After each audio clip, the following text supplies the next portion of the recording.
Why will a bank refuse to give you a $100,000 business loan, but happily approve a $1 million mortgage? At first glance, this makes absolutely no sense. 100,000 is small money compared to a million, right? But once you understand how banks actually think, this starts to make uncomfortable sense. Banks don't look at dreams, ideas, or effort. They look at risk and recovery. When you ask for a business loan, the bank asks one brutal question. If this fails, how do we get our money back? Most small businesses can shut down overnight, have unstable cash flow, own inventory that becomes worthless, have no guaranteed resale values, and on top of that, mortgages are insured, heavily regulated, backed by decades of data. To a bank, a mortgage is one of the safest products on earth. So from their perspective, $1 million backed by property is safer than $100,000 backed by a business. Here's the part nobody tells you. Banks are not built to fund growth. They are built to protect capital. They prefer predictable payments, long timelines, assets they can seize.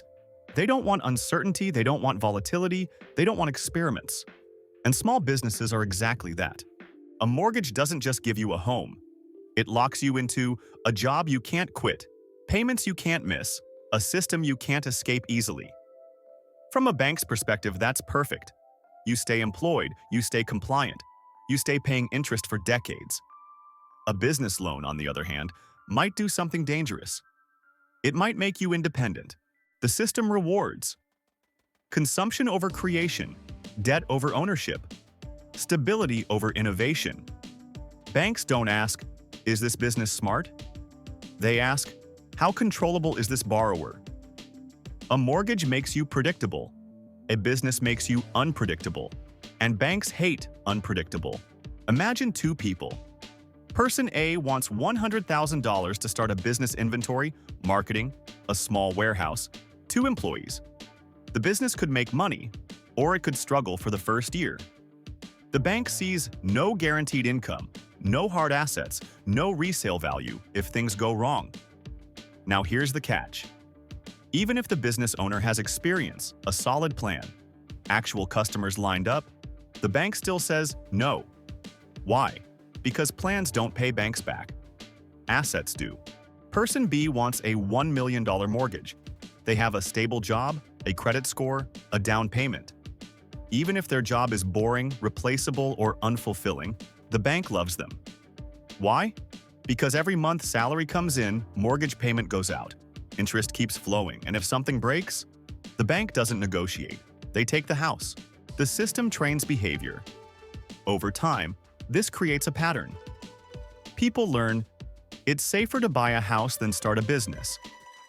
It's easier to borrow to consume than to create. Stability is rewarded more than innovation.